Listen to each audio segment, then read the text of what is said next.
Next is question 6. A straight line has gradient m, passes through the point 0, -2. Find the two values of m for which the line is tangent to this curve, and for each value of m, find the coordinates of the point where the line touches the curve. So अब जो 2-3 different questions को उन्होंने एक ही part में एक ही question के अंदर मर्ज कर दिया है, ठीक है। अगर आपके पास जस्ट टेंजेंट शो कराने के लिए पार्ट आता है तो 4 मार्क्स का जो पार्ट है वो आता है, लेकिन इसमें हमें टेंजेंट के अलावा अदर भी वर्किंग करनी है, कोऑर्डिनेट्स भी फाइंड करने हैं। सो स्ट्रेट लाइन हमें गिवन है, सॉरी स्ट्रेट लाइन का ग्रेडियंट हमें गिवन है, gradient is m and the point is 0, -2. And we know that if we have a gradient and a point, then we can use the formula to find out the straight line, which is y minus y1 is equals to m into x minus x1. So put this point y plus 2, this is equals to m is unknown, so m into x minus 0. This is going to be y plus 2 is equals to mx, and finally y is equals to mx minus 2. And curve जो हमें given है वो क्या है, y is equals to x square minus 2x plus 7. ठीक है। सो अब देखिए हमने क्या करना है, हमें इसको टेंजेंट जो है वो प्रूफ करना है। सो दिस मीन्स कि हमने कर्व और टेंजेंट दोनों को इक्वेट कर देना है, दोनों में y सब्जेक्ट बना के दोनों को इक्वेट कर दें, ठीक है। सो x square minus 2x minus mx plus 7 plus 2, this is equals to 0, and from here x square plus into minus 2 minus mx plus 9, this is equals to 0. अब ये एक क्वाड्रेटिक इक्वेशन बन गई। अब इसके अंदर a क्या होगा, a is equals to 1, b is minus into 2 plus m, and c is 9. Since we have to show that the line is tangent to the curve, so this means we are going to use the condition b square minus 4ac is equals to 0. So condition write करें, b square minus 4ac is equals to 0, and substitute the values of a, b and c in this. So this becomes minus into 2 plus m whole square minus 4 into 1 into 9, this is equals to 0. After simplifying this, we get m square plus 4m minus 32, this is equals to 0. And then finally, after factorizing, we get m is equals to minus 8 and m is equals to 4. Now we have two values of m, and this was the first part of the question. They are saying that find the two values of m for which the line is tangent to the curve, and we have find those values. Next part is to find the coordinates of the point where the line touches the curve. So this means the intersection of the line and the curve we have to find out for these particular values of m. Okay, for m is equals to minus 8, we are going to put this value of m in the equation, x square plus into 2 minus m into x plus 9 is equals to 0. So this becomes x square plus 6x plus 9, this is equals to 0. And this is straight away the formula, x plus 3 whole square, this is equals to 0. And from here we get x is equals to minus 3. On the other side, for m is equals to 4, if we put m is equals to 4, we get x square minus 6x plus 9 is equals to 0, which is equal to x minus 3 whole square. And here we get x is equals to 3. Now we have the x coordinates and we have to find out the y coordinates. To find out the y coordinate, what we can do, we can put the value of m and the x coordinate in the straight line equation, which was y is equals to mx minus 2. सो इस equation के अंदर y is equal to mx minus 2 हमने find out की, उसके अंदर हम corresponding value of m and the coordinate x coordinate ये दोनों पुट करेंगे और y हमारे पास आ जाएगा। So m is equals to minus 8 and x is equal to minus 3 जब पुट करेंगे y is equal to 22, and by putting m is equal to 4 and x is equal to 3, we get y is equals to 10. Now we have the coordinate. First one is minus 3 comma 22 and the second one is 3 comma 10.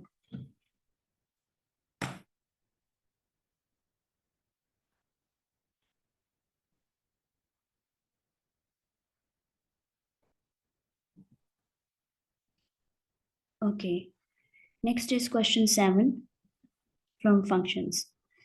Function f and g are defined by f of x is equals to 3 over 2x plus 1 for x is greater than 0, and second one is g of x is equals to 1 over x plus 2 for x is greater than 2.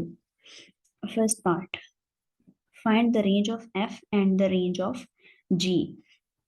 So what is the range of a function? Range is the output of the function. We give input into the function and then we get the output. So that output is called the range of the function. This means we have to find out that this function can give values to what extent. So f of x is equals to 3 over 2x plus 1. Okay, so by putting x is equals to 0, we can see that f of x is going to be 3. If we put x is equals to 1, then we get f of x, 1 is equals to 1. If we put x is equals to 2 in f of x, we get the value 0.6. We can see that the values are decreasing. First, we have put x is equal to 0, then the value was 3. If we put x is equal to 1, the value was 1, function value was 1. If we put x is equals to 2, the function value is 0.6. So if we keep on increasing the value of x, the function value is decreasing. And from the fraction from this function, we can see that this function value will never be 0. Why? Because our input is not negative. We can only put the values which are greater than 0. So this means that this function will never give us a negative answer. So इसका मतलब ये है कि एक side तो confirm है कि ये जो f of x हमारा फंक्शन होगा, इसका जो आंसर है वो हमेशा ग्रेटर देन 0 ही रहेगा. So now we have to find out the maximum value कि मैक्सिमम आंसर ये फंक्शन जब हमें क्या दे सकता है. ठीक है, अब उसके लिए देखिए, जब हमने x is equals to 0 put किया है, we got f of 0 is equals to 3 and उसके बाद बाकी जितने भी नंबर्स हम पुट करेंगे तो फंक्शन की जो वैल्यू है वो डिक्रीज ही होगी. दिस मीन्स दैट ये जो फंक्शन है इसकी वैल्यू 3 से एक्सीड कभी भी नहीं करेगी. एग्जैक्टली इक्वल टू 3 भी नहीं होगी. Why? Because x is equal to 0 is not included in the domain of the function. This means कि जो फंक्शन वैल्यू होगी फिर वो भी इंक्लूड नहीं होगी. ठीक है, अगर इनपुट इंक्लूड नहीं है तो उसके करस्पॉन्डिंग जो आउटपुट आएगा वो भी इंक्लूड नहीं होगा. सो दिस मीन्स कि हमारा फंक्शन जो मैक्सिमम वैल्यू ले सकता है वो लेस देन 3 होगी. ठीक है, not exact 3 but less than 3. So range of F of x जो है वो क्या हो जाएगी? 0 is less than F of x less than 3.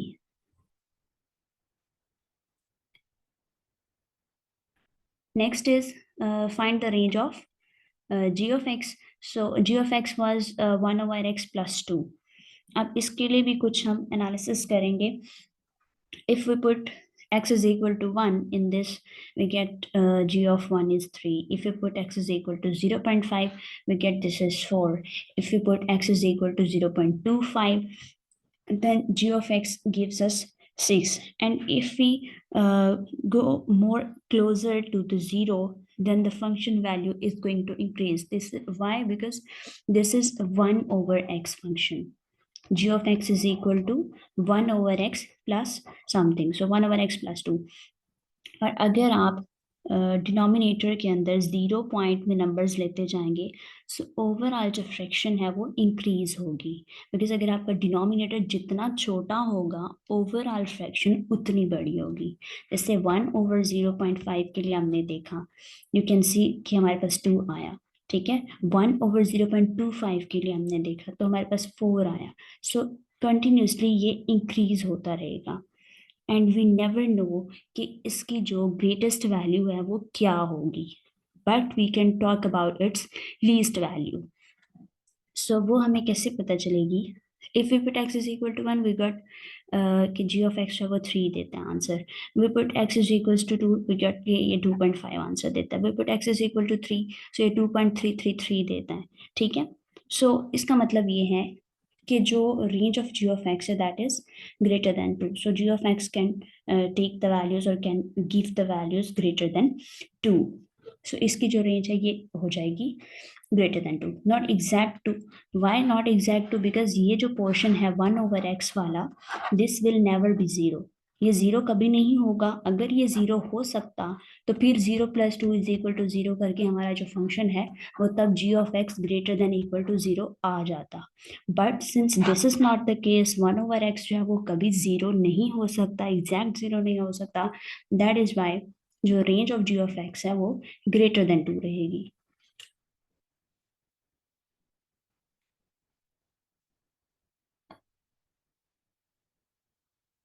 Second part, find an expression for f of g of x giving your answer in the form ax over bx plus c, where a, b and c are integers.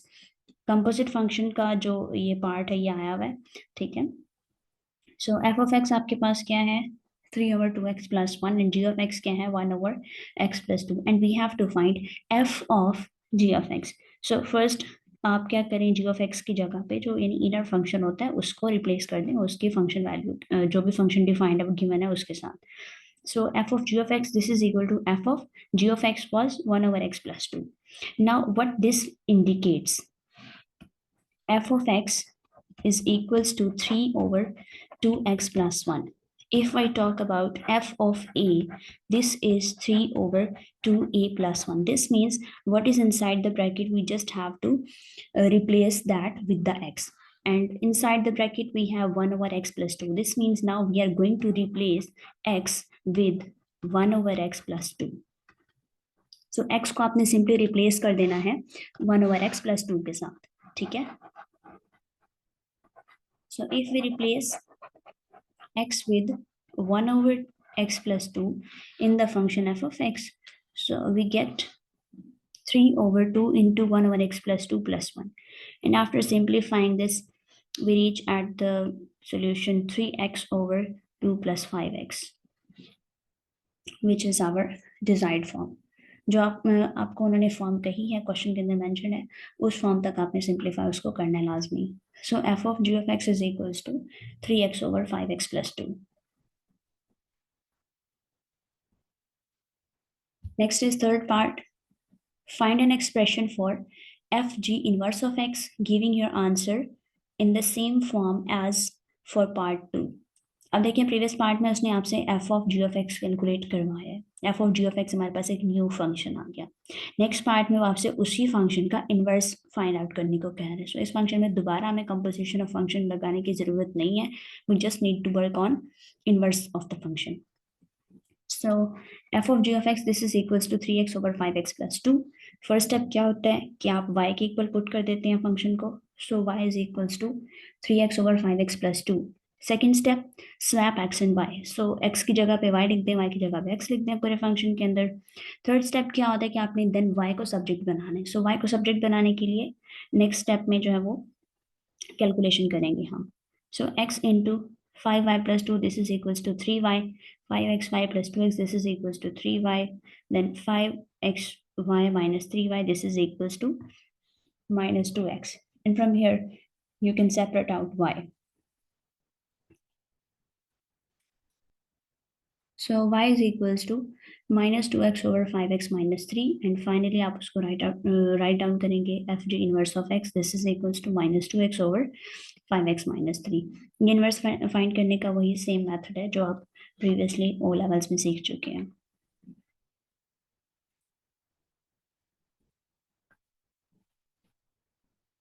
Next is question 8, circular measure से ये question है आपका।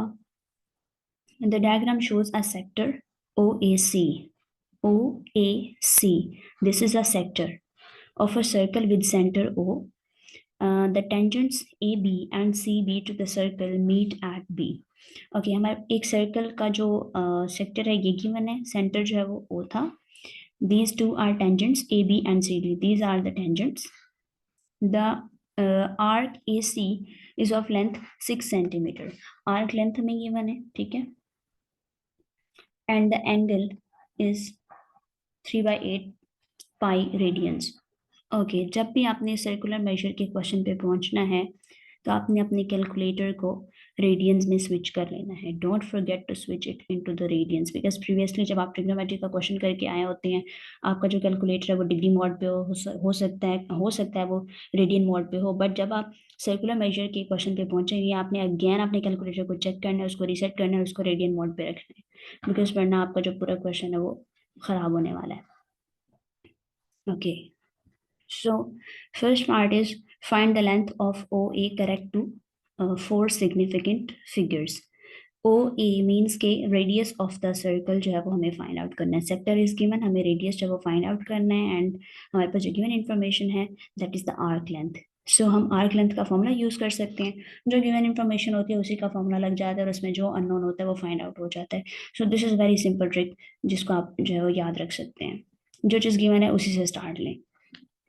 Arc length is given, so s is equals to arc theta, r theta, s जो है वो arc length को represent कर रहा है, so this means 6 is equal to r into 3 by 8 pi, and from here you can get r is equal to 5.0930 and that r is simply OA, ठीक है, so OA is equals to 5.0930 is the final answer.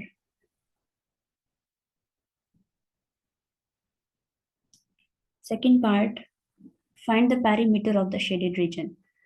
Okay, so जब भी आपने perimeter of the shaded region, area of the shaded region, इस तरह के जब parts solve करने होते हैं तो उससे पहले आपको सॉल्व करने से पहले आपको एक वन लाइनर अपना पूरा प्लान लिखना होता है उस क्वेश्चन को सॉल्व करने का, बिकॉज जब आप लिख लेंगे तो फिर आप क्वेश्चन को जल्दी से सॉल्व कर सकते हैं। सबसे पहले आपको ये देखना है कि perimeter of the shaded region find out करने के लिए आपको कौन कौन से साइड्स चाहिए। Okay, so this is the shaded reason and इसका हमें पैरीमीटर फाइंड करना है। इट्स मीन कि हमें सी बी की लेंथ चाहिए, हमें ए बी की लेंथ चाहिए और हमें आर्क लेंथ चाहिए।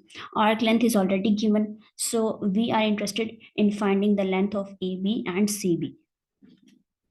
अब हमें ये देखना है कि हम ए बी की जो लेंथ है वो कैसे फाइंड आउट कर सकते हैं। जो ए बी की लेंथ होगी वही सी बी की लेंथ होगी, सो हमारा फोकस जो है वो किस पे है, ए बी की लेंथ फाइंड आउट करने पे है, ठीक है। यू कैन सी कि यहाँ पे 90 डिग्री एंगल जो है वो ऑलरेडी गिवन है। दिस मीन्स कि हम एक राइट एंगल ट्राइंगल बना सकते हैं और राइट एंगल ट्राइंगल बना के हम ट्रिग्नोमेट्री यूज करके ए बी की जो लेंथ है वो फाइंड आउट कर सकते हैं, ठीक है। जब आप राइट एंगल ट्राइंगल यहाँ पे ड्रॉ करेंगे तो जो एंगल आपके पास टोटल गिवन था that was 3/8 pi radian. Now ये हाफ हो जाएगा, 3/16 पाई रेडियन हो जाएगा, ठीक है। एंड जो ओ ए वाली साइड है ये आप ऑलरेडी पार्ट 1 में निकाल चुके हैं। सो ओ ए की लेंथ एंड दिस एंगल, इन दोनों को यूज करके ए बी की लेंथ हम फाइंड आउट करेंगे by using the trigonometric ratio of tan। ये ट्राइंगल आप देख सकते हैं ओ ए बी, एंगल हमारे पास क्या है 3/16 pi, this is base, this is perpendicular, and tan of 3/16 pi this is equals to a b over 5.0930, and इसकी सिंप्लीफिकेशन करके आपके पास ए बी का जो आंसर है वो आ जाएगा 3.4030, ठीक है। So the perimeter of the shaded region is equals to arc length plus A B plus B C which is 6 plus 3.4030 plus 3.4030, and final answer is 12.8.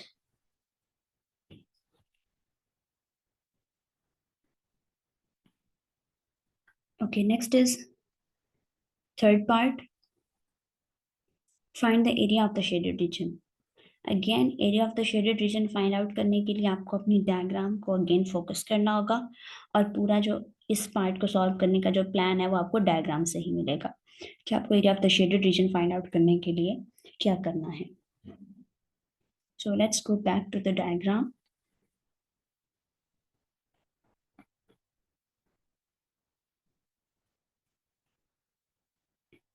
Okay, so ये वाला जो एरिया है ये हमें फाइंड आउट करना है, ठीक है।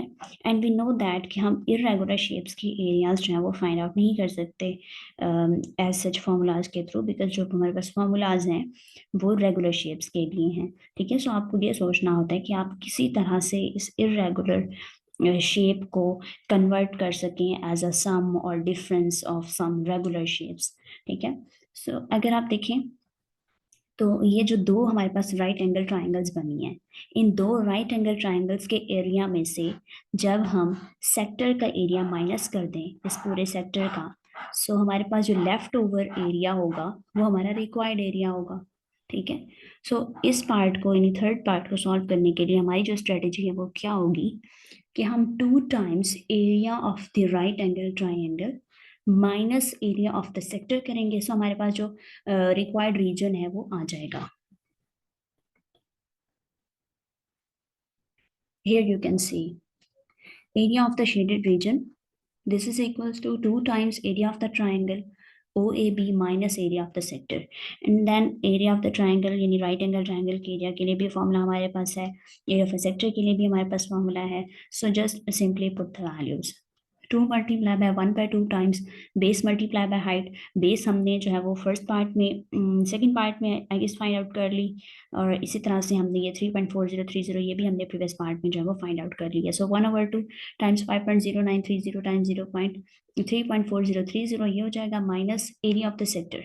Okay, now area of the sector के लिए अगेन आपने जो एंगल चूज करना है उसको आपने केयरफुली देख लेना है, because at one stage you are breaking down the angle, but area of the sector के लिए आपको पूरा एंगल लेना है जो भी उस सेक्टर का गिवन है. ठीक है, बिकॉज आपने जो राइट एंगल ट्राइंगल के लिए एंगल को ब्रेक डाउन किया था, उसको हाफ किया था एंगल को. ठीक है, लेकिन एरिया ऑफ द सेक्टर के लिए आपने पूरा एंगल लेना है. ठीक है, सो ये मिस्टेक स्टूडेंट्स यहाँ पे कर सकते हैं. अगर वो इस चीज़ को कंसीडर नहीं करेंगे तो वो हो सकता है वो 3/16 पाई लिखा है, तो वो रॉन्ग होगा. Okay, so after simplifying this, you will get the area of the shaded region 2.05.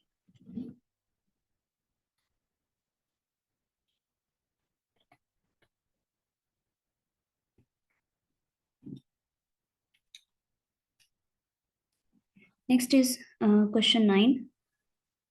A curve for which dy by dx is 5x minus 1 whole raised to the power 1/2 minus 2. This curve passes through the point 2, 3. एक हमारे पास curve है, उसका derivative हमें given है, and जो ये है पास करता है पॉइंट 2, 3 से. First part is find the equation of the curve. Okay, derivative आपके पास गिवन है, आपने ओरिजिनल इक्वेशन पे जब जाना है दिस मीन्स के इंटीग्रेशन हमने करनी है. बैकवर्ड्स जो प्रोसेस होता है वो इंटीग्रेशन का होता है. सो हमने dy by dx से जस्ट y पे रीच आउट करना है. ठीक है, सो दिस मीन्स के इंटीग्रेशन यूज होगी.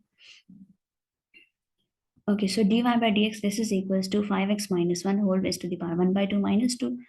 एंड अगेन हमने क्या किया, इंटेग्रल यानी इंटीग्रेशन जब अप्लाई कर दिया, integration of dy by dx this is equals to, यहाँ पे dx पे आ जाएगा, this is equals to integration of 5x minus 1 raised to the power 1/2 dx minus integration of 2 dx. जितने भी आपके पास डिफरेंट डिफरेंट जो फैक्टर्स हैं वो कर्व के अंदर पड़े हुए हैं, सब पे इंटीग्रेशन जब अप्लाई हो जाएगी, इस पार्ट पे भी अप्लाई हो जाएगी इंटीग्रेशन, इस पे भी अप्लाई हो जाएगी, दोनों पे इंटीग्रेशन अप्लाई हो जाएगी.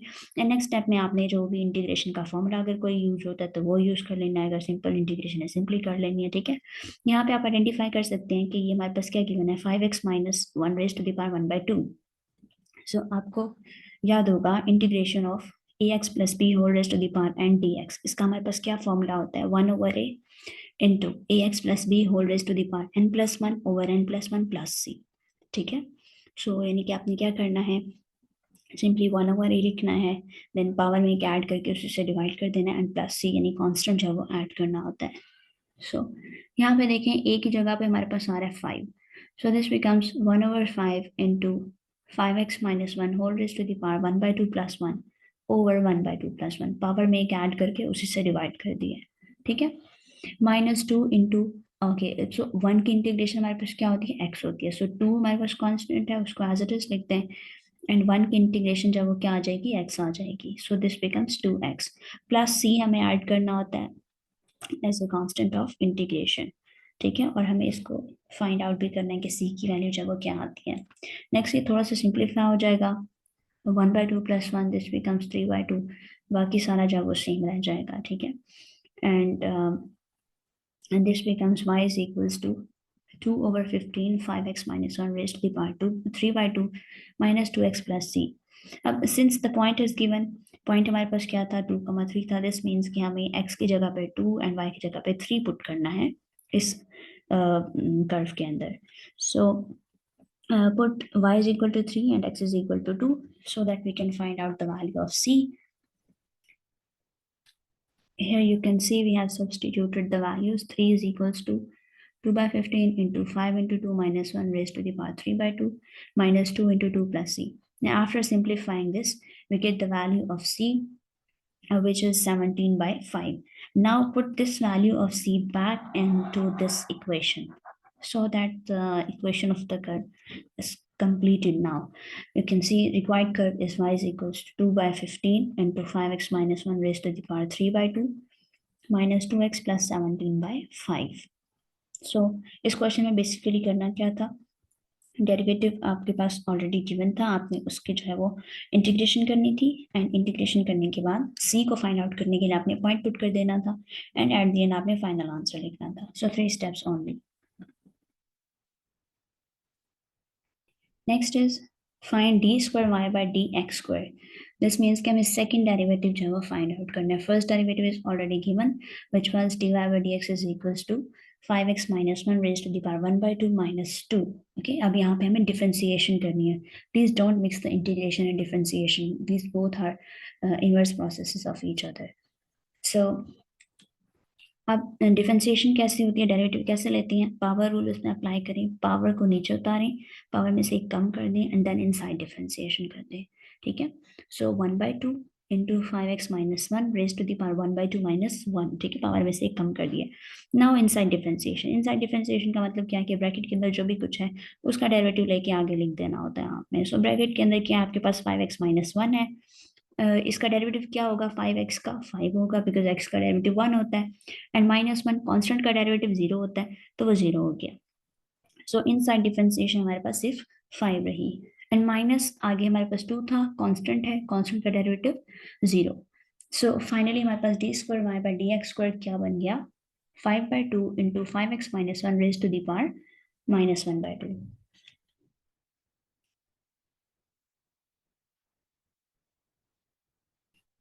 Okay. Third part, find the coordinates of the stationary points on the curve and showing all necessary working. Determine the nature of the stationary point. First, we have to find out the coordinates of the stationary point, and then we are going to determine its nature. Okay, whether this is a maximum point or minimum point or what. So for finding the stationary point, we put the derivative. First derivative is equals to 0. First derivative आपको already question के अंदर given है, just simply आपने उसको उठा के equals to 0 जो है वो पुट कर देना है एंड देन उसको सॉल्व करना है. सो 5x minus 1 raised to the power 1 by 2 minus 2 is equals to 0. From here you can get 5x minus 1 raised to the power 1 by 2 is equals to 2. Now taking square on both sides, this becomes 5x minus 1, this is equals to 2 square which is 4. And from here you get x is equals to 1. Okay, अब आपके पास x is equals to 1 आ गया. ठीक है, यानी आपने जो coordinate find करना था उसका एक्स कोऑर्डिनेट आ गया, जो पॉइंट फाइंड करना था उसका एक्स कोऑर्डिनेट आ गया और अब उसका वाई कोऑर्डिनेट जो वो रहता है. और वाई कोऑर्डिनेट हमें कहाँ से मिलेगा, we have the original curve equation because we find that curve in the first part, so we are going to use that. So we are going to put x is equals to 1 in the curve y is equal to 2 over 15 into 5x minus 1 raised to the power 3 by 2 minus 2x plus 17 by 5. इसके अंदर आपने x is equal to 1 put कर देना है ताकि आपके पास y की जो वैल्यू है वो आ जाए. So by putting x is equal to 1 in this curve, we get y is equals to 37 by 15. Next step is to discuss the nature of this point. The point we have got is 1 comma 37 by 15. So now we have to decide whether this is a maximum point or the minimum point. और उसके लिए आपने क्या करना है, आपने second derivative के अंदर इस पॉइंट को पुट कर देना. ठीक है, जब आपने स्टेशनरी पॉइंट की नेचर फाइंड आउट करनी हो तो आपने सेकंड डेरिवेटिव में इस पॉइंट को पुट कर देना है. सेकंड डेरिवेटिव हमने सेकंड पार्ट में फाइंड आउट कर लिया है.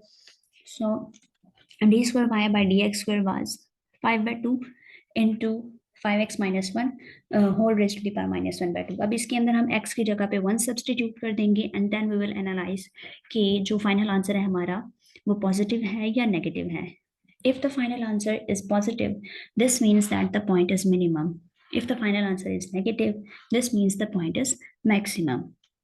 So just आपने सेकेंड डेरिवेटिव के अंदर x is equal to 1 put करके एनालाइज करके ये लिखना है, राइट डाउन करना है कि पॉइंट जब आपका मैक्सिमम है या मिनिमम है. Here in this case we can see 5/4 which is greater than 0 which is positive, so this means the point is minimum. Next ये जो क्वेश्चन 10 है ये आपके सिलेबस में अब इंक्लूड नहीं है P1 में, so we are going to skip it.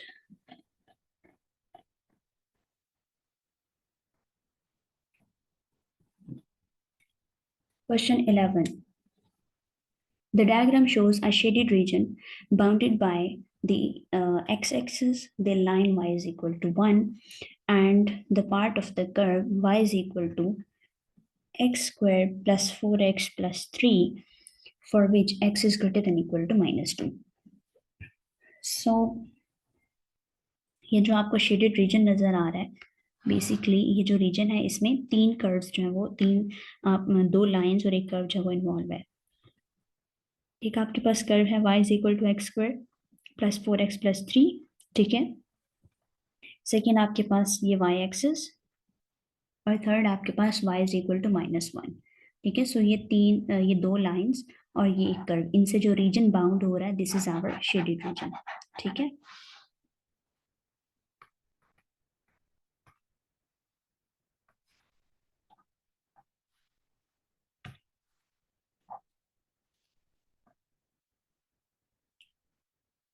First part is express y is equals to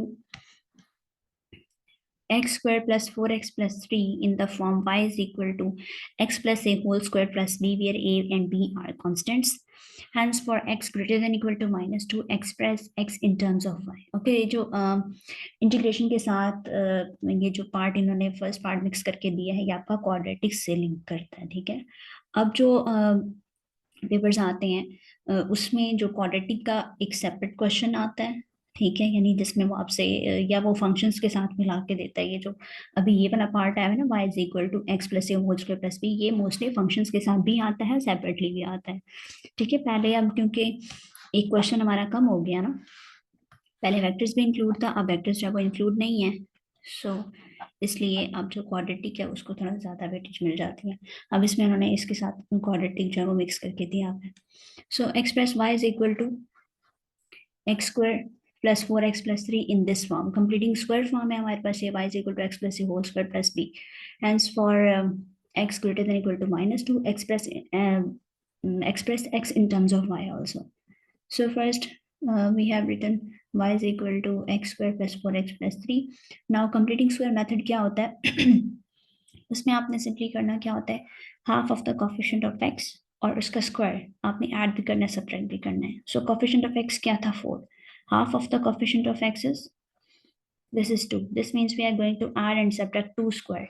So x square plus 4x plus 2 square minus 2 square plus 3, ये जो फर्स्ट थ्री टर्म्स हैं now ये जो है मर्ज हो जाएंगी फॉर्मूले में, ठीक है. अगर आपके पास कोफिशिएंट ऑफ x पॉजिटिव है तो पॉजिटिव का फॉर्मूला जो है वो मर्ज हो जाता है. अगर आपके पास कोफिशिएंट ऑफ x नेगेटिव है तो नेगेटिव में फॉर्मूला मर्ज हो जाता है. So this becomes x plus 2 whole square, and from here -2 square is -4 and then plus 3. So y is equals to x plus 2 whole square minus 1, and which is this desired form, x plus a whole square plus b. Okay, next we have to express x in terms of y, and for that what we can do, take this -1 to the other side. So this becomes y plus 1 is equals to x plus 2 whole square.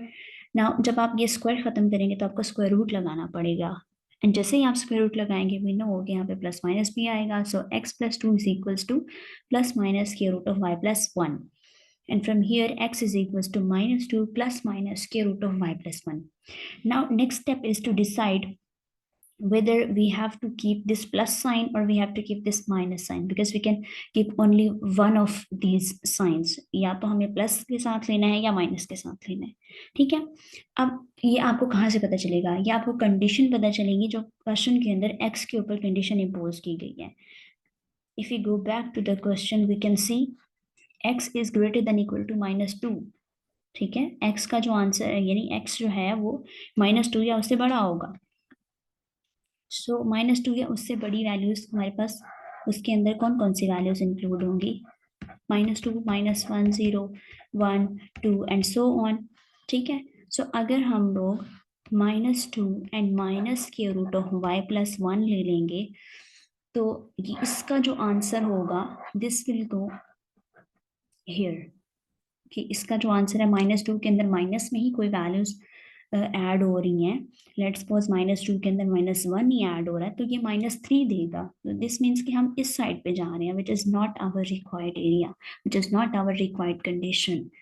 ठीक है, अगर हमने x का जो answer है वो greater than equal to -2 रखना है, दिस मीन्स कि हमें -2 में कुछ जो है वो प्लस के साथ square root of y plus 1 लेना पड़ेगा। सो -2 plus square root of y plus 1 जब हम लेंगे तो हमारे आंसर्स राइट हैंड साइड को इधर को जाना शुरू हो जाएंगे।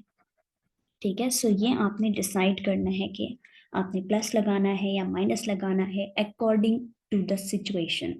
ठीक है, so here we have x is equals to -2 plus square root of y plus 1।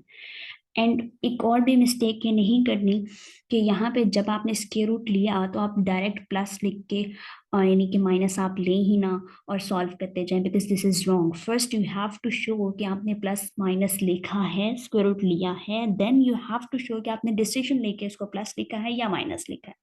ठीक है, सो ये दोनों स्टेप्स करनी जरूरी है। पहले प्रीवियसली आप एग्जामिनर को शो करवाएंगे कि आपने स्क्वायर रूट के साथ प्लस माइनस लिखा है, एंड नेक्स्ट आप फिर उसको फाइनल आंसर में बताएंगे कि आपका जो फाइनल आंसर है, फाइनल डिसीजन है वो क्या है, इधर इट इज प्लस और इट इज माइनस, जो भी whatever according to the situation वो आपने नेक्स्ट स्टेप में बताना है। सो ये प्लस माइनस लिखना बहुत जरूरी है।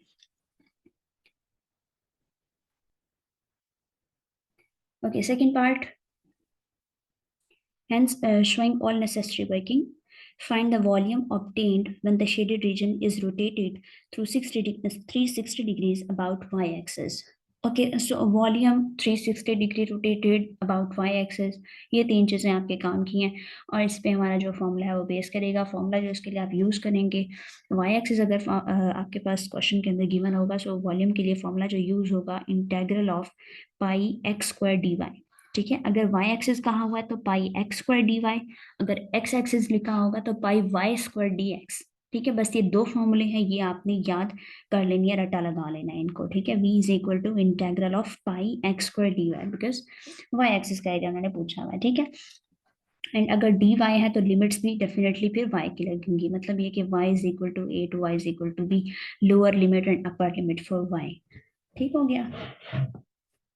सो according to this formula we need the value of x so that we can square it and use it here in this part. And previous part में देखें उसने आपसे x की जो वैल्यू है वो फाइंड आउट करवा ली है।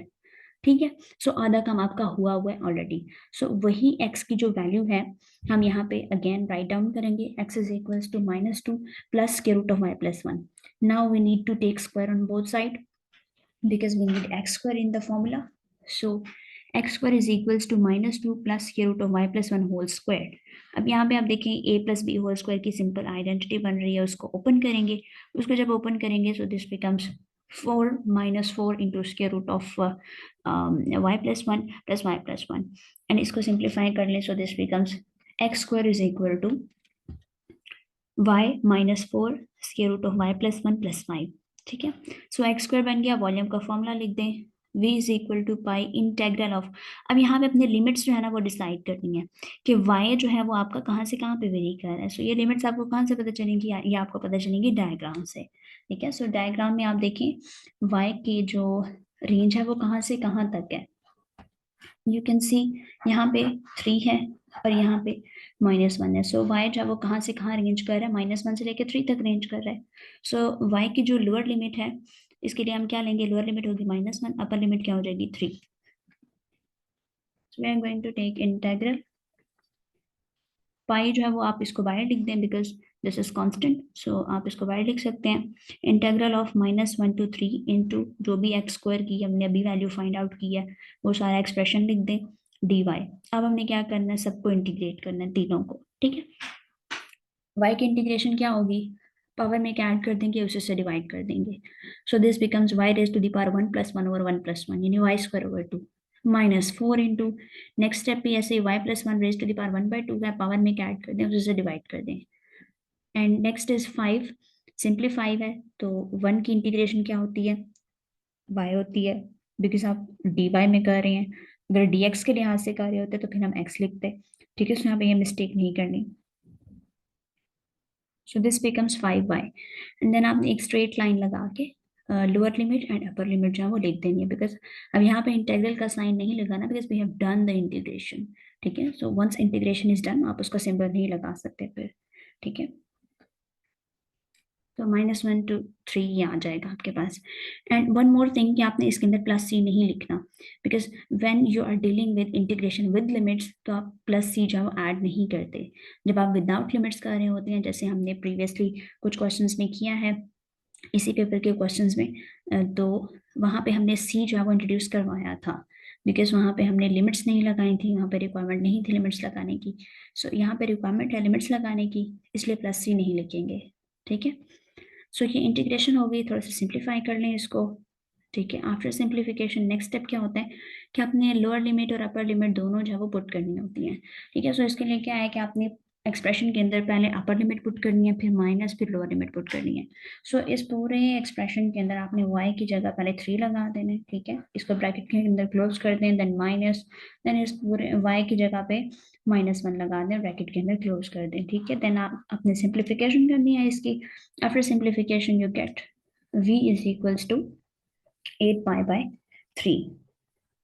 सो ये जो लास्ट पार्ट जिसको काफ़ी मुश्किल कंसिडर किया जाता है, असल में ये मुश्किल है नहीं, बस इसके अंदर जो कैलकुलेशन है वो बहुत ध्यान से करने वाली है, इंटीग्रेशन जो है वो बहुत ध्यान से करने वाली है. इंटीग्रेशन और डेरिवेटिव को स्टूडेंट्स जो है वो अक्सर मिक्स कर देते हैं. ठीक है, फॉर्मूलाज इसके अंदर बस सिंपली दो ही हैं, या तो आपसे एक्स एक्सिस के लिए जो वॉल्यूम है वो फाइंड आउट करवा लेगा, यानी अबाउट एक्स एक्सिस, या फिर आपसे वाई एक्सिस के अबाउट फाइंड आउट करवा लेगा. सो उसके लिए फॉर्मूलाज मैंने दोनों आपको बता दी हैं. ठीक है, after writing the formula accordingly आप उसमें वैल्यूज पुट करेंगे, इंटीग्रेट करेंगे, and then upper limit minus lower limit कर देंगे, and the question is done. Okay, so we have done this paper. इंशाल्लाह नेक्स्ट वीडियो में हम लोग इसी का ही जो नेक्स्ट वेरिएंट है वो करेंगे, 1-2 करेंगे 2019 का.